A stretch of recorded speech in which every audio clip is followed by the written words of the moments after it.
Bom dia a todos. Cumprimento aqui a todos os vereadores aqui na pessoa do senhor presidente, Rony, as mulheres aqui presentes na pessoa da Nádia Nascimento de Brito, presidente do Bomprev, todos os presentes, imprensa, servidores.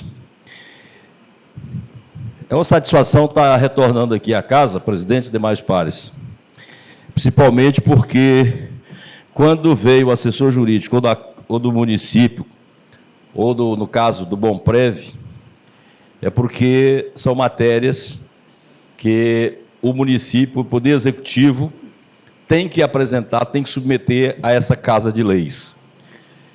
Embora a gente saiba que matéria previdenciária, ela é discutida no âmbito federal, é competência da União, do Congresso Nacional, seja de matéria proposta pelo parlamentares, pelo próprio parlamento, ou proposta pelo governo federal.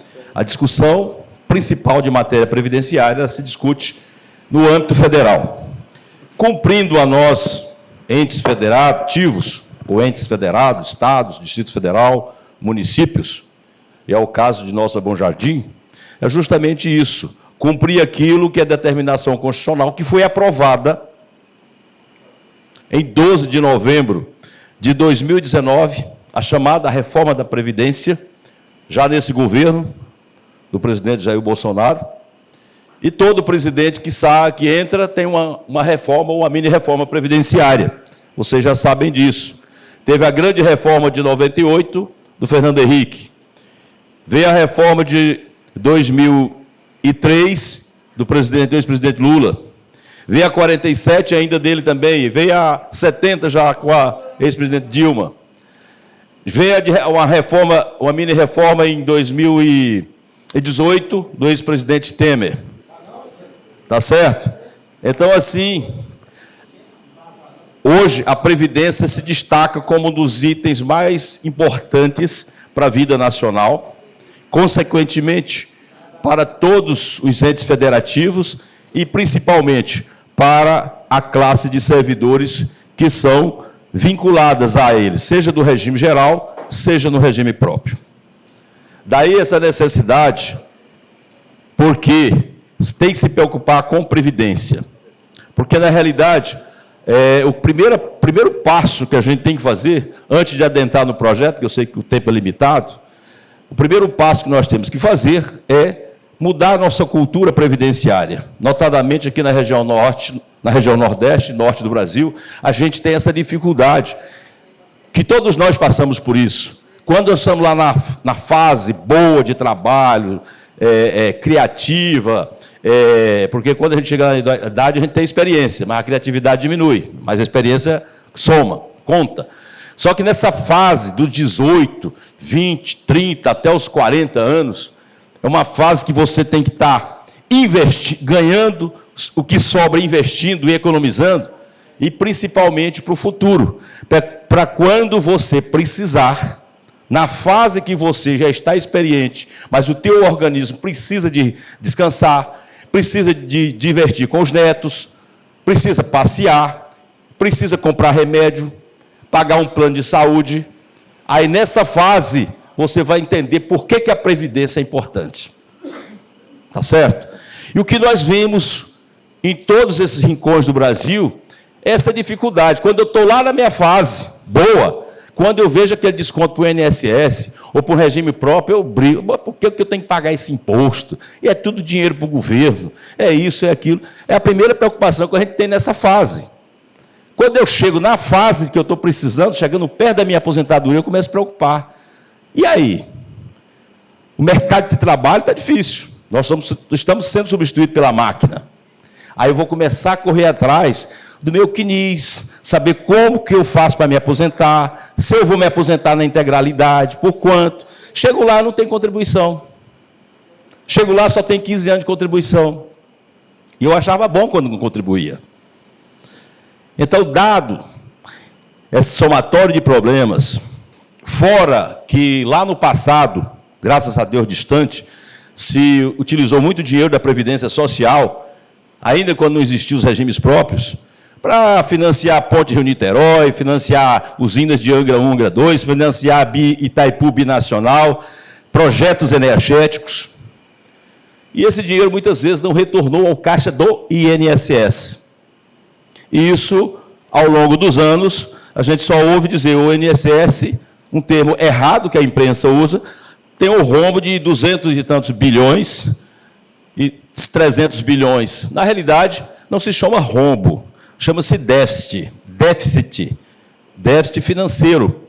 Porque o que arrecada não é suficiente para pagar o que tem que pagar aos aposentados e aos pensionistas e aos diversos benefícios assistencialistas que o regime geral paga. Daí foi criado, então, foi permitido na emenda 20, lá na própria Constituição de 88, foi permitido que os municípios criassem, os estados, entes federativos, criassem regimes próprios de previdência. Certo? Só que passaram entre 1988 a 1998, que foi quando regulamentou essa previdência dos regimes próprios, passaram-se 10 anos. Município e Estado criando à vontade uma lei de uma página, criava o Instituto de Previdência, até mesmo nas leis orgânicas, criava a Previdência própria, mas não tinha repasse, não tinha, podia até ter desconto. Não havia repasse, não havia regulamentação e não havia quem cobrava. Era o Tribunal de Contas ou era a Previdência Social? Não existia hierarquia. A partir da emenda 20, aí veio uma lei regulamentadora, número 9.717. Esta lei, de 1998, ela regulamenta todos os regimes próprios, até mesmo da União, do Distrito Federal, dos estados, de todos os municípios, do Ministério Público, da magistratura, dos tribunais, Trabalho, Tribunal Federal, STJ, do Ministério Público, todos são regulamentados, têm regime próprio. Todas essas categorias têm regime próprio de previdência. Nenhuma delas é do INSS, que é o regime geral de previdência. E não foi diferente aqui em Bom Jardim. Só que nossa Bom Jardim, a gente fez um estudo antes de vir trabalhar aqui, tem um histórico. Teve um histórico passado, e a gente espera que isso não aconteça, né, presidente? Para frente, de gestões que não cumpriram com suas obrigações, principalmente com o regime próprio, com o Bomprev. Mas mesmo com todas as dificuldades, o Bomprev ele tem superávit financeiro, não tem atuarial, mas tem financeiro. Houve repasses. Mas não foi o suficiente, porque ficou muita falta de repasse ainda.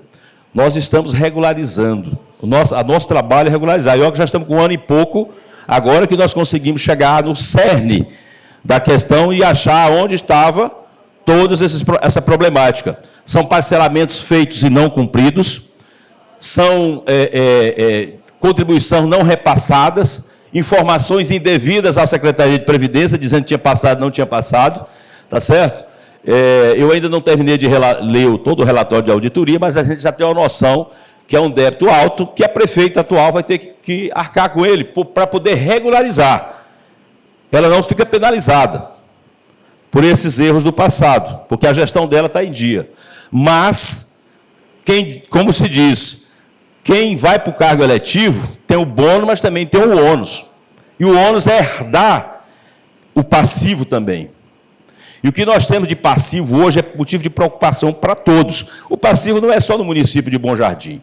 Todos os municípios e estados têm seu passivo atuarial. Depois eu explico para vocês, ou ainda nessa, ou numa outra oportunidade. Por que tem esse passivo atuarial? Vamos tratar, então, especificamente desses dois projetos de lei, para que a gente possa chegar no ponto final, que é trazer o nosso equilíbrio, a nossa regularização do nosso Instituto de Previdência, e o município de Bom Jardim ter a sua certidão de regularidade previdenciária. Esse é o principal item. Calma, estamos chegando lá. Esses dois projetos, primeiro, eles estão dispostos lá na emenda constitucional número 103 de 2019. Deu um prazo de 2 anos. Tinha umas situações que ela tinha que ser imediatas. Vários dispositivos da emenda constitucional era de aplicação imediata, mesmo sem lei local. Por exemplo, a exclusão dos benefícios previdenciários de responsabilidade do Bomprev. ela volta para ser do ente, ou seja, da prefeitura. Auxílio-doença, salário-família, salário-maternidade e auxílio-reclusão. Certo? A limitação de benefícios ficou só previdenciário, ou seja, aposentadorias nas diversas modalidades e pensão por morte. Essa foi imediata. As outras deu um prazo até 31 de março de 2020 para ser implantada, que é as alíquotas que nós apresentamos e vocês aprovaram e foi sancionado no ano passado, que é as alíquotas das contribuições previdenciárias. Já fizemos o primeiro dever de casa. O segundo, aprovar um projeto de lei de emenda de previdência complementar que beneficia os servidores, mas só servidores que entraram a partir de um novo concurso, que são obrigatórios, aliás, uma obrigatoriedade por temporal, porque dentro de 180 dias, a partir de que foi implementada a Previdência Complementar, ele pode desistir. Só que a Previdência Complementar é a partir do teto do INSS, para quem ganha acima do teto. Não atinge muita gente, mas deve atingir alguns. Foi aprovada também o ano passado. Segundo item, aprovado. E aí restou a questão da Previdência, da mudança da idade mínima, dos requisitos para aposentadoria, as regras permanentes e regras não permanentes, tá certo? E também algumas alterações no quesito pensão por morte. Esse projeto trata disso, certo? E tem que ser por lei complementar. Por quê? Porque foi a União, através do Ministério da Previdência, Secretaria de Previdência, emitiu, agora no dia 22 de fevereiro deste ano, uma portaria interministerial número 360, em que ela diz quais são os parâmetros que devem ser aprovados para que o município, a partir de 30 de junho, esteja apto em tudo, de acordo com a emenda constitucional 103. O que diz essa portaria? Que todos os municípios têm que, até dia 30 de junho, tem que estar com suas previdência aprovada, nova previdência, da forma que está preconizada, está aqui nos dispositivos da emenda 103. Você não pode criar nada e nem inventar, porque o fórum de discussão era lá. Nós temos só que referendar. Mas devido ao respeito e o princípio federativo brasileiro, as leis, mesmo federal, elas têm que ser referendadas por leis estaduais e municipais. Certo? O Estado do Maranhão fez isso ainda lá em 2019, 2020, início do ano. Alguns municípios aqui do Maranhão também já fizeram, como Timon, São Luís, Açailândia, que está na fase final, Buriticupu já aprovou, e poucos que estão faltando aprovar. Tá certo? Para a gente adentrar no mérito dessa questão, aqui ele não altera as regras para quem tem direito adquirido. Se respeita o direito adquirido. O que é isso? É quando você, antes da aprovação desta lei, desse projeto de lei, o servidor já implementou as regras para a sua aposentadoria. Ele vai aposentar da forma passada. Aquele que falta pouco tempo, tem um limite na lei que diz, para a mulher e para o homem, mas que tem outras condições que ele já conseguiu também, vai se aprovar, vai se aposentar pelas regras antigas, mas com alguns critérios novos. Esses dois critérios, uma é por ponto e a outra é por gatilho. Tá certo? Aquele servidor, só para vocês entenderem, para nós finalizarmos, aquele servidor que, no dia que vocês aprovarem esse projeto de lei, for sancionado, ele tinha, a mulher, 57 anos de idade. Estou falando a mulher professora, não, tá? A mulher sem ser professora, servidora de, vamos supor, assistente administrativo. 57 anos de idade. Ela precisaria ter o quê? 60, correto? As regras de hoje dizem, 60 para aposentar. 60 de idade, 10 anos de contribuição, 10 anos no serviço público, 5 anos na função, no mínimo 20 anos, somatório todo no serviço público, e 30 de contribuição. Certo? Aí o que acontece? Lá, vamos supor aqui que no dia 30 de maio vocês aprovam, já em segundo turno, não sei se é primeiro ou segundo, porque é lei complementar, essa nova previdência. A pessoa está lá, naquela data, ela está com 57 anos, essa mulher que eu estou exemplificando, só para dar o exemplo de... Com 57 anos de idade, tem 30 de contribuição, tem 10 no cargo, 5 na função. Ela não tem só o critério idade. Aí o parâmetro é esse. 57, então faltam 3 anos. Certo? Faltaria 3 anos para ela aposentar na regra anterior. Então ela tem que cumprir, ela pagar um pedágio, não é gatilho, é pedágio, de mais 3 anos.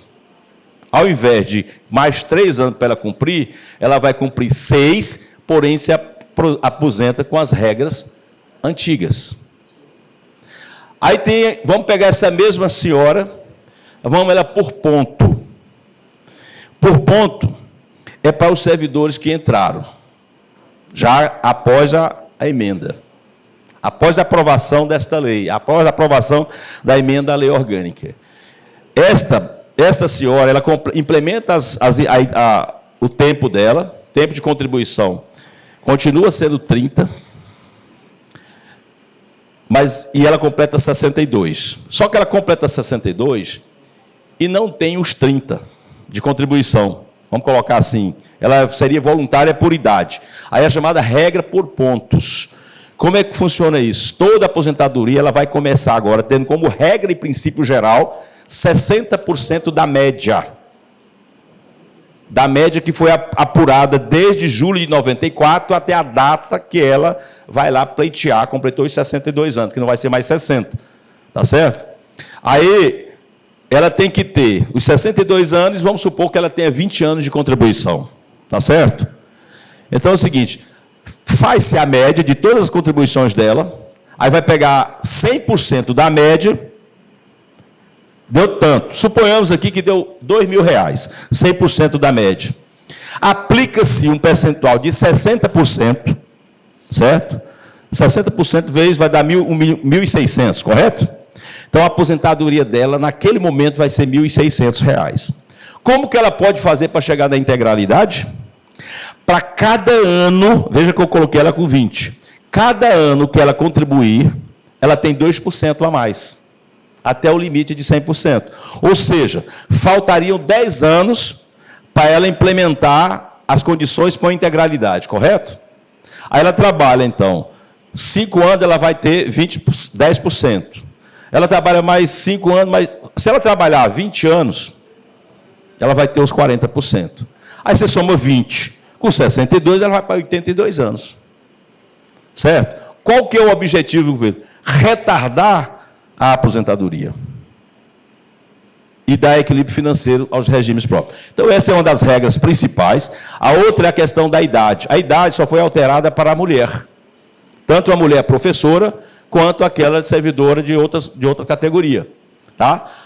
Hoje, a regra de hoje, para quem entrou até 31 de dezembro de 2003, que é a emenda 41, para todos aqueles, a mulher professora, 25 anos de contribuição, porque ela tem uma redução de 5, e 50 anos de idade. Porque era 55, a mulher que é de outra categoria, mas a professora também. É a regra para quem adentrou no serviço público até 31 de dezembro de 2003. Após isso, quem foi admitido no serviço público, após essa data, a regra é outra. É 60 anos de idade, 30 de contribuição. Normal. Professora, 55 anos, 25 de contribuição. A partir desta aprovação, que é obrigatória, a idade passa de 55 para a professora para 57. 62 para a servidora de outro cargo para 62. O homem permaneceu 65 anos de idade e 35 de contribuição. Não houve alteração. E o professor, 60 anos de idade,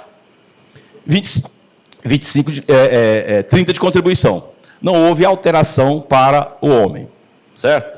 Aí vou perguntar, por que os parlamentares eram machistas? A explicação técnica que foi dada na época é porque foi comprovado que a mulher vive 5 anos a mais do que o homem, em média.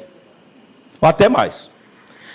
E no caso da professora com 50 anos de idade, eu não tenho nada contra, sou a favor das professoras, eu também sou professor. com 25 anos de contribuição e 50 anos de idade, ela teria uma expectativa de vida de quase até 80. Então, ela contribuiu menos do que ela vai ter expectativa de aposentadoria. Certo? Então, isso é para manter um equilíbrio. Então, essas, senhoras e senhores, vereadores, o público presente, são uma das principais alterações. A questão da pensão por morte já está da forma que está, entendeu? Alterou aquela questão por idade. Aquela pensionista ou viúvo, seja de união estável, seja de casamento normal, mesmo de casamento no papel, a alteração tem. Se ela tiver até 25 anos, por exemplo, só é 3 anos que ela tem direito à pensão por morte. Se ela tem entre 25 a 28, vai para 5 anos. Eu sei que o limite é 45, 44, 45. Se ela tiver na data do óbito, e a data é do óbito, se na data do óbito a mulher tinha mais de 45 anos de idade, aí ela é vitalícia. Tá certo? A pensão. E também tem o tempo também de casamento ou união estável, que é se tiver acima de 2 anos, tranquilo. Menos de 2 anos, aí só é 4 meses. Tá certo? Tem aí esse projeto de emenda à Constituição, porque os parlamentares entenderam que quando se trata de idade mínima, quando se trata de requisitos de exigibilidade para aposentadorias, faz-se necessário que isso esteja na lei orgânica do município. Porque está na Constituição Federal, por que não está na lei orgânica? E eu deparei, pasmem, com várias leis orgânicas que não tem uma vírgula sobre Previdência. Foi até bom que foi um estudo que eu fiz de vários municípios, e vários não têm nada sobre Previdência. A Constituição Federal, ela dispensa todo um capítulo, através do artigo 40, para falar de Previdência. E agora nós temos no ato das disposições transitórias. Também os artigos 115, 114, 115 e 116 do ato das disposições transitórias constitucionais, que trata agora da questão do parcelamento, que eu já vou adiantar logo, já é a próxima projeto de lei que vem, porque nós temos, foi aprovado no ano passado a questão do parcelamento, só que nós estávamos ainda sem essa normativa nova, que saiu em fevereiro. E lá ele coloca uma coisa especial que eu deixei por último para falar para vocês, que já vem nesse novo projeto que a gente vai apresentar. Antes, para evitar isso, presidente, para evitar que o prefeito, chefe do Poder Executivo, faça parcelamento, principalmente em final de mandato, para deixar para o outro pagar, ou então ele faz no início do mandato e não paga, certo? Só para ir ele tirando a certidão, depois ele fica de boa. O que ocorre? Agora não. Um dos requisitos é que, além de você ter tudo isso aqui aprovado, para poder conseguir o parcelamento, você também, a parcela já vai se... O Banco do Brasil já desconta no FPM, já vem abatido no FPM, e o banco já passa direto para o Instituto a parcela do parcelamento. É uma coisa boa, não é bom parcelar, para o município é ruim, mas para o Instituto e para os servidores, que é dono do dinheiro do Instituto, é bom, é melhor do que a aplicação financeira, porque na aplicação financeira, porque esse valor parcelado, ele tem atualização monetária, tem juro nas parcelas vencidas, atualizada, e juro nas parcelas vincendas. Ou seja, é garantido no mínimo 6% ao ano, né, 0,5% ao mês, e mais a atualização monetária, que é INPC ou IPCA, no caso nosso aqui é IPCA. E às vezes você está aplicado num fundo, lá do Tesouro Nacional, no Banco do Brasil, e às vezes ele desvaloriza. E aí você tem um rendimento negativo, que é essa volatilidade do mercado é possível, principalmente no período da pandemia, no pós-pandemia, guerra da Ucrânia, tudo isso faz com que o mercado fique subindo e descendo e desvalorize as cotas dos fundos de investimento. O parcelamento, não, ele é fixo. Para o Instituto, para os servidores, é bom. É ruim para quem vai pagar. Tá certo? E agora já vem descontado no FPM. Essa é a novidade. Portanto, senhoras e senhores, aí estão em linhas gerais, mas eu me coloco à disposição para, em outra oportunidade, a gente discutir as questões das aposentadorias futuras. Tá certo? Porque todas aquelas que já têm direito adquirido permanecem nas regras atuais. Tá? E as novas, quem tiver interesse, a gente pode marcar uma data para discutir, porque aqui, apesar de local de discussão, mas é tão grande que é um dia todo para discutir. E nós não temos esse tempo, né, presidente? Muito obrigado a todos, espero ter esclarecido e, ao mesmo tempo, coloco à disposição para eventuais dúvidas.